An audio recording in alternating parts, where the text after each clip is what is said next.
Bonjour et bienvenue dans cette dernière partie du chapitre du lighting dans Blender. On va maintenant passer à un exemple de lighting orienté objet, donc qui va se centraliser sur un protagoniste dans notre scène. Donc j'ai pris cet exemple que j'ai réalisé et qui est disponible en version animée sur mon Instagram, où on vient lighter du coup un jouet qui vient s'animer. Donc le point de focus est central, on va venir lighter du coup un objet au centre de notre scène. Et on peut voir que j'ai utilisé pas mal de light pour ce projet. On a l'impression que c'est très complexe, on va avoir énormément de light dans tous les sens. Parce que moi je light principalement seulement avec des areas. Je ne viens pas lighter mes scènes avec des coups d'HDRI parce que je considère que on a beaucoup moins de contrôle sur comment notre lumière va impacter notre objet. Donc on peut voir que dans mon light rig, je suis venu pareil décomposer les lumières naturelles et les lumières dramatiques, comme on l'a vu précédemment. Je vais venir désactiver les lumières dramatiques et ensuite les naturelles. Donc on peut voir que de base dans mon Word, donc là j'ai un fond uni un peu rose. Je vais venir du coup un peu coloriser toute ma scène avec une teinte un peu violette, vraiment très faible, juste pour donner un peu de couleur sur mes objets. Ensuite, généralement, je commence à créer mon sunlight. Donc mon sunlight, je vais avoir un premier empty avec mes deux suns. J'ai aussi un fill sun qui va me permettre du coup, si je viens le désactiver, on peut voir que j'ai juste dans un premier temps un soleil qui vient vraiment highlighter le visage de ce personnage, donc cette poule. Donc je viens placer mon sunlight grâce à un empty dans ma scène, donc je vais pouvoir venir du coup faire pivoter ce sunlight en fonction du centre de ma scène. Donc là c'est juste qu'est-ce que vous avez envie d'highlighter en premier dans votre scène. Généralement on vient highlighter en premier le visage, c'est ce qu'il y a de plus important sur un caractère design.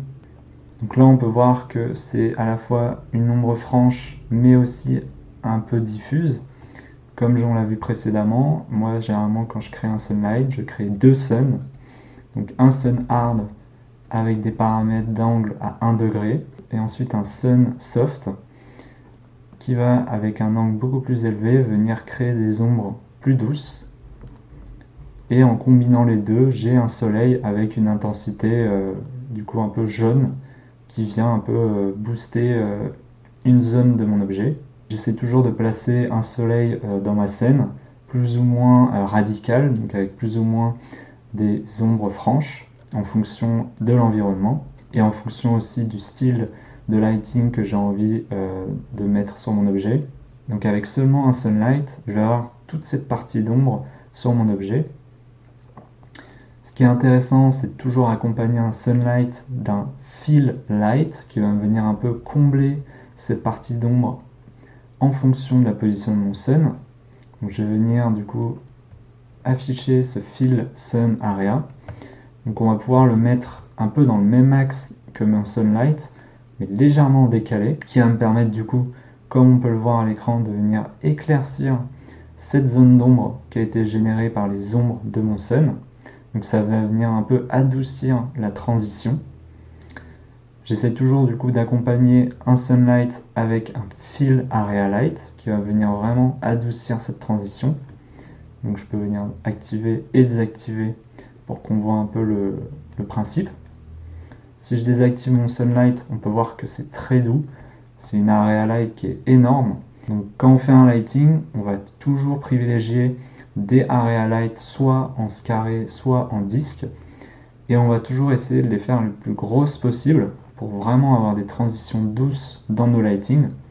C'est la base de principe des lightings, c'est toujours générer des énormes lights. Quand on voit les setups de light rig dans la vraie vie pour les shootings photos sur des packshots ou autres, on va venir toujours privilégier des énormes area lights qui vont pouvoir venir diffuser la lumière de façon un peu homogène sur notre objet et du coup éviter d'avoir trop d'ombre sur notre objet. Donc c'est un des principes à retenir, c'est toujours créer des area light les plus grosses possibles. Donc là on peut voir que comparé à mon objet, ça fait quasiment 10 fois sa taille. Je vais revenir sur mon soleil. Donc déjà, avec cette base de lumière naturelle, on a, on va dire, une première passe de lighting qui va venir vraiment se focaliser sur une partie de mon maillage, donc ici la tête. À partir de cette première passe de lighting, on va vouloir donner un peu plus de profondeur à notre objet en venant créer d'autres lights en orbite autour de cet objet. Donc un des principes fondamentaux quand on crée un lighting, c'est de respecter la règle des 90 degrés en fonction de notre caméra. Donc si maintenant je viens afficher ma caméra, donc c'est une caméra avec une focal length de 600 mm, donc c'est un super zoom qui va venir me permettre d'aplatir ma géométrie. Donc la règle des 90 degrés, c'est de ne jamais être dans le même sens que ma caméra. Donc là, on peut voir que je suis déjà un peu à la limite de cet angle avec cette feed light. Donc on va essayer toujours de respecter cet angle de 90 degrés.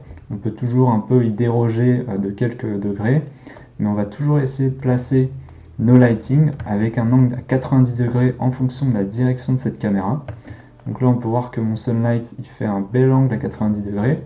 J'aurais pu encore plus l'accentuer en allant encore plus loin. Donc il faut juste partir du principe qu'on ne va jamais générer des lights qui seront de ce côté-là, car elles vont être dans la même direction de notre caméra. Et ça aura un peu le même effet que d'avoir un flash, ça va écraser la perspective et du coup venir complètement écraser notre objet 3D.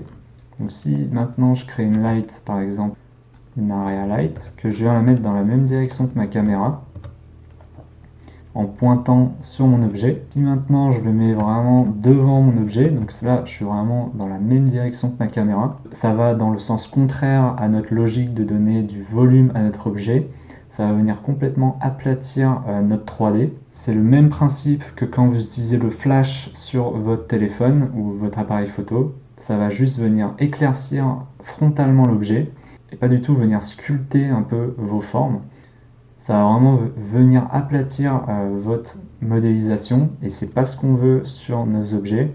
Nous, ce qu'on veut, c'est donner de la vie, donner de la forme.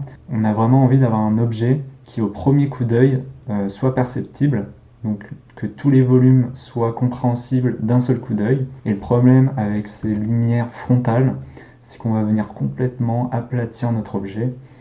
Donc c'est un principe crucial quand vous faites du lighting en 3D, c'est de ne jamais mettre de lumière en frontal et même inférieure à 90 degrés en fonction de notre caméra.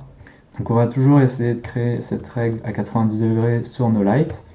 Donc pour ce faire, on va venir soit prendre cette area light et la mettre en top light, donc en venant générer cet angle à 90 degrés. Donc là on peut voir que la direction de mon area light et la direction de ma caméra crée un angle à 90 degrés. Donc là on est bon, ça marche. Et je peux venir du coup le faire aussi sur les côtés. Donc là on a un angle à 90 degrés. Pareil de l'autre côté. Si carrément je la mets à l'opposé de ma caméra, ça va créer un angle à 180 degrés, donc c'est bon, ça va marcher. On va toujours éviter du coup de venir se placer dans cette direction, donc en gros qui va accompagner le mouvement de la cam. On peut voir que sur cette light, j'y ai un peu dérogé. Ça généralement c'est en fonction du coup de vos scènes. Moi j'aime bien un peu déroger à cette règle de quelques degrés pour surtout cette fill light qui va vraiment me permettre de combler, comme on l'a vu, cette partie de mon mesh en lumière. Donc maintenant qu'on a vu cette règle des 90 degrés, je vais venir supprimer cette area light et venir du coup maintenant passer en revue les lights dramatiques. Donc à chaque fois quand vous faites un lighting, essayez de désactiver les premières lights que vous avez générées pour vraiment vous focaliser sur les lights dont vous êtes en train de paramétrer.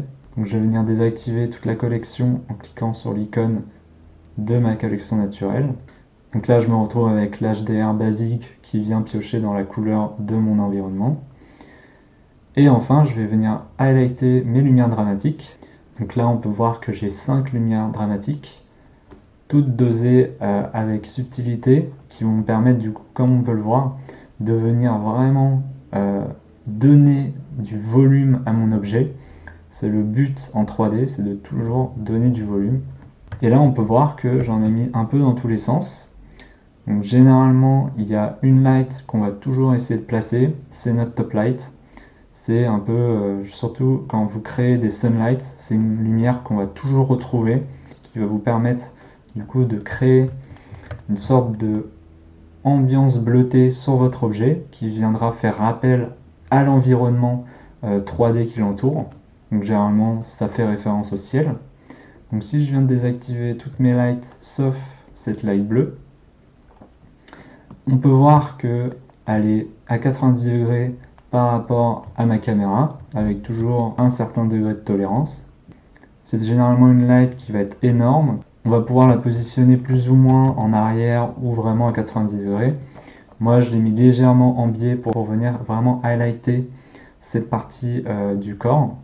Donc on peut voir qu'elle a une couleur bleue avec une très forte puissance car elle est très grande. Donc ça, c'est un peu la troisième light que je viens placer quand je crée un light rig. On va pouvoir venir du coup désactiver cette light et commencer à s'attarder sur les lights qui sont appelés les rim lights.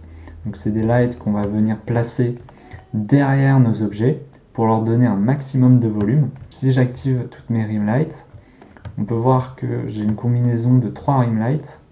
Donc les petites rim lights vont me permettre de créer des petits contours du coup highlightés de lumière, mais avec du coup une puissance d'impact assez importante qui vont me permettre du coup de vraiment highlighter juste le contour de ma silhouette et du coup de faire détacher ma poule du background.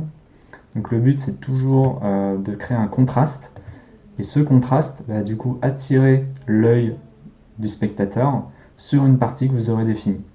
Donc moi je voulais essentiellement focaliser le regard sur la tête de ma poule.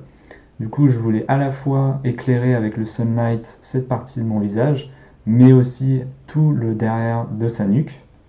Du coup avec cette première rim light, je vais pouvoir booster cette arête de mon mesh, mais aussi l'arrière de ma poule, pour venir aussi donner un peu de volume au corps de cette poule. Donc si je désactive les hot lights, on peut voir que cette petite rim light va venir créer du coup un lighting très sharp sur la silhouette de ma poule, mais aussi highlighter un peu les pieds.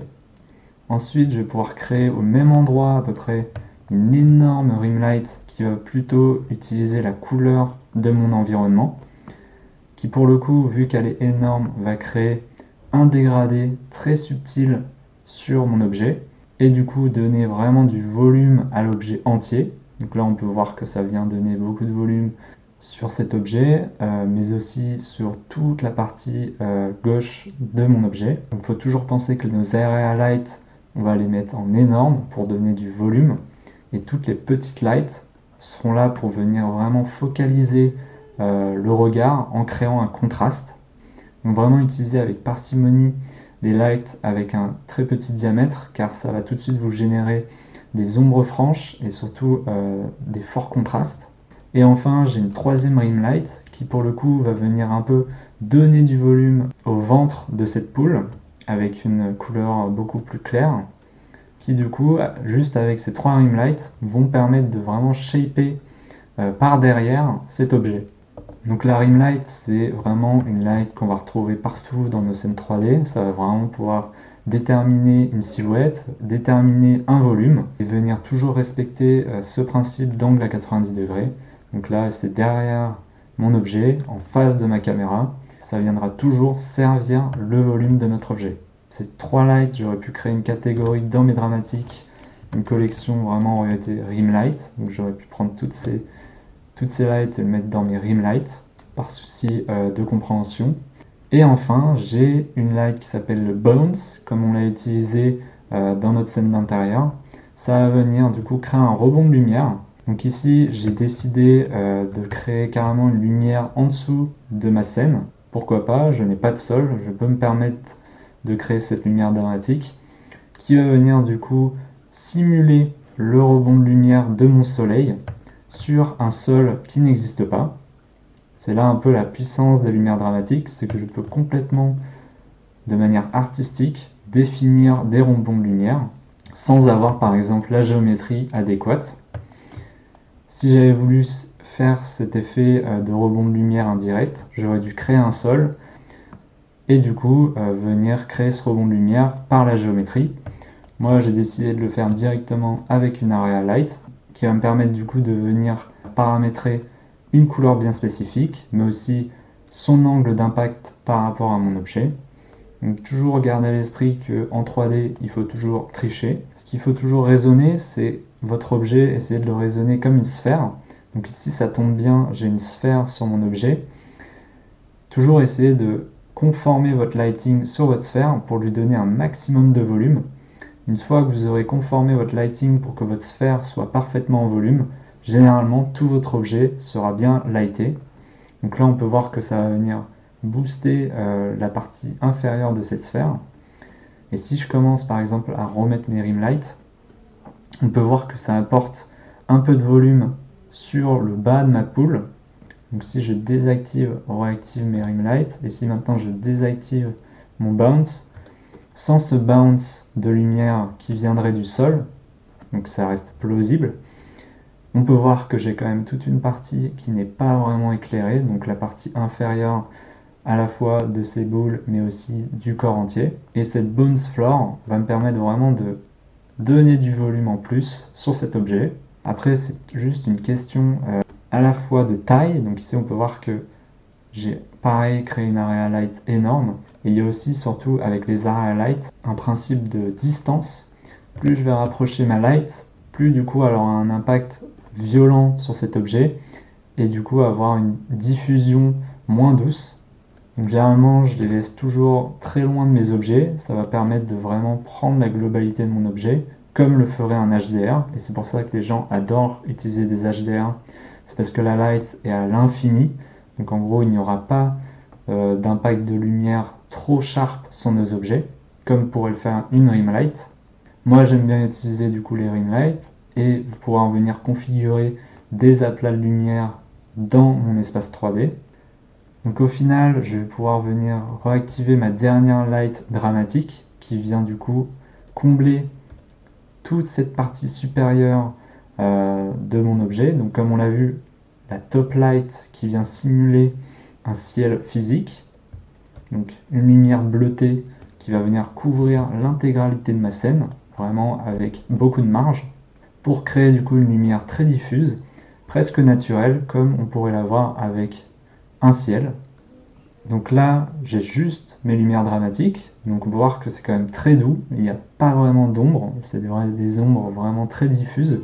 Ces ombres diffuses sont liées au fait que j'ai utilisé principalement que des lights dont le diamètre est énorme. Si j'avais réduit tous mes diamètres de light, vous auriez plein d'ombres dans tous les sens, et du coup des transitions entre vos lights beaucoup plus ardues. C'est pas ce qu'on veut, on va toujours essayer de créer des lights très douces. Donc là on peut voir que déjà mon objet est très bien lighté, et par-dessus je vais rajouter du coup les lights qu'on a vu précédemment, les lumières naturelles, qui vont me permettre de focaliser le regard sur son visage, tout en conservant le lighting dramatique qui va venir donner du volume à mon objet. Donc pour récapituler ce lighting qui est légèrement complexe mais qui reste tout de même abordable, on va avoir notre environnement qui va juste mettre un peu de couleur globalement sur tous nos objets sans vraiment créer d'ombrage. On va ensuite créer une lumière naturelle de type soleil qui va nous permettre d'highlighter une partie de notre objet avec précision.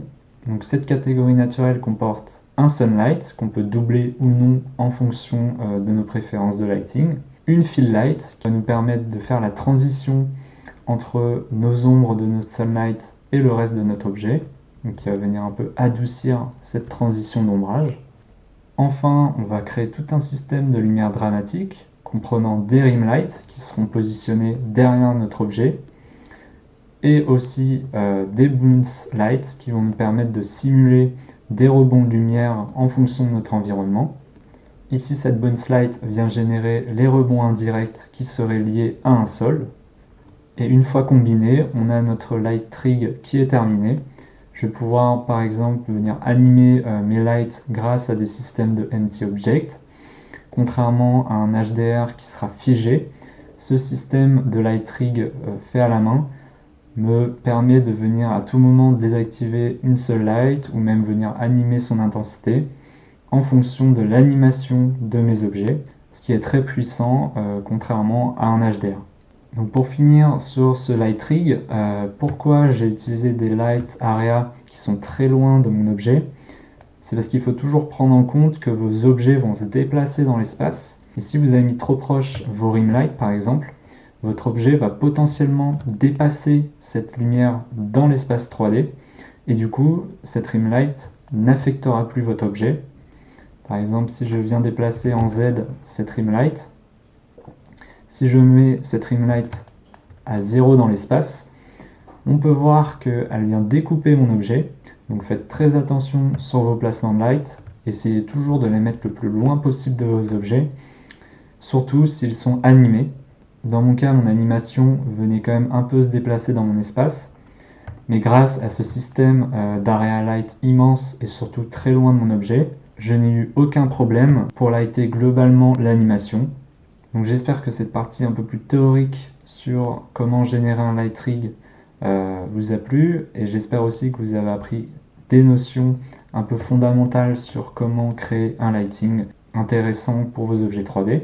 Donc toujours garder en tête le placement à 90 degrés de nos lights et aussi le fait qu'elle soit immense dans notre scène. Nous allons maintenant passer à un nouveau chapitre qui sera dédié au rendering dans Blender.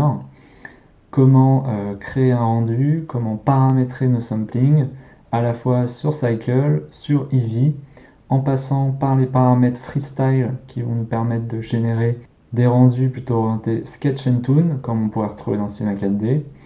Et enfin, traiter rapidement le moteur du rendu Octane dans Blender. Donc j'espère que cette partie vous a plu et à tout de suite pour ce prochain chapitre.